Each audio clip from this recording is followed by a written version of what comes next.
One of the things that we are aware of is that the frequency of extreme weather events is increasing, and that's related to climate change. So we're going to have to understand that bracing for a 100-year storm is maybe going to happen every 10 years now, or every few years. And that means that as we look to rebuild our communities, our homes, our infrastructures, we're going to have to think about what we can do to rebuild better. What does that mean? Prime Minister Justin Trudeau saying we need to rebuild better. Some people believe that means the government should force people off those floodplains, or at least not to build there, and live somewhere else. Every politician across the country shudders to think, especially municipal politicians, but if what the Prime Minister says is true, the river view some of you have may not be worth it in the future. But should it be allowed? It's time for the Sunday Scrum. Joining me today, freelance columnist Susan Riley. Good morning, Susan. Good morning, Carol. John Ibbotson of the Globe and Mail. Good morning, John. Hey, Carol. And Denise Sealet of SEM Group. Good morning, Denise. Good morning, Carol. All right, Susan, let me start with you. Should people be forced to live somewhere other than near the water? No, forced is not going to work. Bribed, enticed, given some economic incentive, maybe that might work. I doubt very much if it's going to work, though, at all. First of all, it's mostly going to be a municipal responsibility, no matter what Justin Trudeau says. And by the way, there's obviously some wisdom in his comments. Shortly after he made those comments at the informal news conference in Gatineau, though, the mayor of Gatineau came on, and he was distinctly cool to that idea. Mm-hmm. You know, yeah. It's a tough one. Do you know what? I want to talk about that, because now you're getting into the municipal issue, and there's some information on that. But first, I want to set the stage with the cost. Every time there's a big flood, it costs hundreds of millions of taxpayer dollars, if not billions. And there have been calls to change the way we populate our waterfronts for over 10 years. Most recent one from columnist Scott Gilmore this week. He says people need to not buy or build on floodplains, and we federally can't afford to help anymore. Take a listen to what he had to say, and then I'll come to you, John. But what's changed is that now with climate change, we know when the flooding is going to happen, we know where it's going to happen, and it's getting worse and worse. So last year, the Canadian government, federal government, spent $280 million, which was twice what they've been paying a couple of years before, to subsidize flood costs. Mm-hmm. And we're expecting that to triple in the next few years. It's going to become one of the most expensive items for the government. The Calgary flood alone cost $5 billion in damages. Okay, considering this, John, do you think that the government needs to force people not to build on those floodplains? Well, if you would be forcing people to move out of downtown Calgary, for one thing, or to leave Canmore, Alberta. I mean, some of these floods were unexpected. People are living on floodplains who had no idea they were living on floodplains. Mm. And the question is, do we force them off? Sometimes I think maybe we may have to force them off. Other times, can we protect them? When I was a cub reporter, I used to cover the flooding in Britannia when the Ottawa River flooded. But Britannia now has a protective barrier, and Britannia didn't flood. So are there ditches, berms, other things that we can do to protect municipalities from flooding? Is there a kind of shared insurance, public-private partnerships in insurance, so the people who otherwise couldn't afford insurance can pay into a fund and get money back when their houses are flooded? It's a combination of things. I think what we have to recognize, though, is what everybody's saying. Global warming, I'm not saying that global warming caused this particular event, but global warming is going to create an increase in events of one kind or another. The insurance industry knows it and is putting funds aside to prevent it or to compensate for it. And we're going to have to do the same thing, whether it's infrastructure, whether it's insurance, one way or another. This is the new normal. Yeah, often insurance doesn't cover floods more and more frequently, and they know exactly where the floodplains in this country are. Denise, what do you think? Yeah, well, this is the thing in terms of, and I want to bring it back to sort of the public policy issue piece here, is that it's been reactive more than proactive.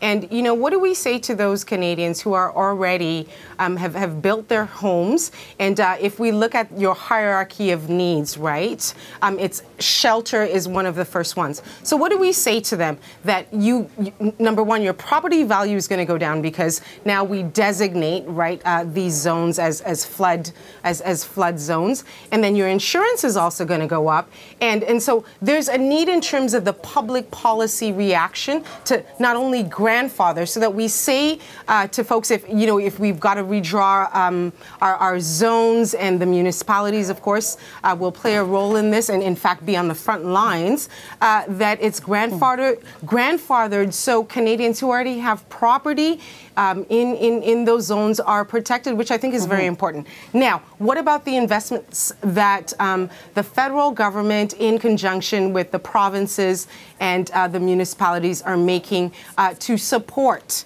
those Canadians who end up? And look, folks, these are things, floods happen every year. Guaranteed it's going to happen again next year and the year after that. Yeah, that's the problem. And so what are we doing to be proactive about how we respond to these, including protecting the homes of Canadians, but also ensuring that respondents is fast and quick? Okay, let me play devil's advocate here. Are you okay with being on the hook for billions of dollars in the future to repeatedly, everybody accepts that these kinds of events are going to occur more often in the future, probably due to climate change? Are you okay as taxpayers? Should taxpayers be okay with footing the bill of billions of dollars? We get taxed on everything, and when we talk about for me, the key piece here is there are Canadians who are already living in those floodplains. We're going to change the rules all of a sudden for the mitigation, which is important, which we need to do. But what happens to those, again, who will see their property values go down, who will see their insurance rates go up? So it needs to be a long-term view, which I'm not sure I'm necessarily seeing it. We go almost year to year. Okay, we deal with this flood, and then look, we're seeing that in a few weeks, maybe even BC is going to be inundated with floods, and this is something that happens over and over and over again. And where's the response in terms of strategically thinking about where we need to devote our resources? Yeah, and Carol, your colleague Carolyn Dunn did an interesting interview with people in High River, Alberta. It was flooded some years ago, and there was a voluntary incentive program offered to people who were affected by the flood to move. And I guess only 94 of about 300 people took advantage of it. So that's an inadequate response, but it's a start. I do think incentives is probably the way to go, because I do think people have to be encouraged to move. But obviously, the average person is not going to move if it involves a huge financial loss. Do you think there should be a ban on further building then, Susan? Yes, that would be a good idea. At least stop, that would be How a good can idea. we ask people to move out of their homes that they look blood, sweat, and tears? And these are people who have built, in those properties. Like that's a really difficult. But what about the future, Denise? Do you think there should be a ban going forward? Let the people who are there now say, yeah, they'll be taken care of, but in the future you can't build on a floodplain or somewhere that's at risk of flooding. Let's get the zoning in first, and then grandfather, right? So, so that folks aren't facing the specter of losing the property value, and in fact, insurance rates going up. Understood. As I said John? earlier. But decades ago, I wrote a book about Hurricane Hazel, which killed more than 80 people in Toronto through flooding, and the city moved and the province for what then was one of the first pieces of legislation banning construction on floodplains. But one of the things we have to do, and this is the right winger in me, the next time your city or your province offers this shiny bauble and announces this glitzy new program, ask them this question: what are you doing about infrastructure? And infrastructure means, what are you doing about dikes? What are you doing about berms? What are you doing about canals? What are you doing about stormwater treatment when flooding occurs?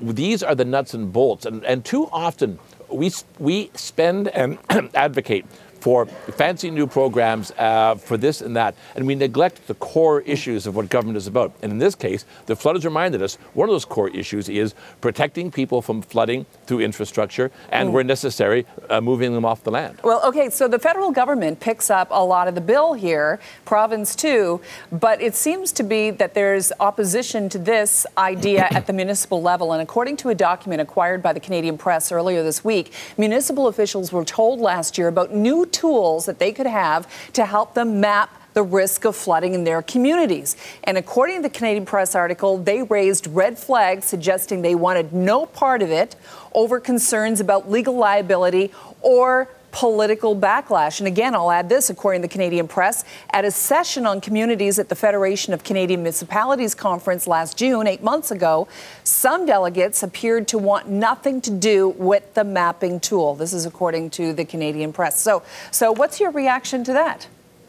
Well, provinces are going to have to step up if that's the case. If there's going to be that level of resistance. I mean, to some extent, municipalities get blamed for everything, and their big problem always is a poor funding base. They have to rely on property tax exclusively, and they have a lot of, except a little bit of gas tax.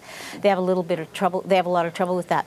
Back in the 60s, in Winnipeg, there was a huge construction project, which I can't remember how much it cost now, but essentially it was a flow-through that prevented Winnipeg for the Red River from flooding parts of Winnipeg and environ. And since then, there have been no major floods there. So a little prudent investment ahead of time, probably at the provincial, federal level, because of the magnitude of cost, is probably a smart thing to do. Oh, and by the way, those people who were tisking and saying these people shouldn't be living on floodplains, even if they didn't know it was a floodplain to begin with, where do you live? High up on a hill? Congratulations. What's the risk of a tornado coming into your neighborhood? What's the risk of damaging hail coming into your neighborhood? Are you in an earthquake-prone area? What are you doing living in an earthquake-prone area? You should be forced to move out of there. Natural disasters are part of life. All right, John, we choose to live where we live, and that's what you can't take that away from Canadians.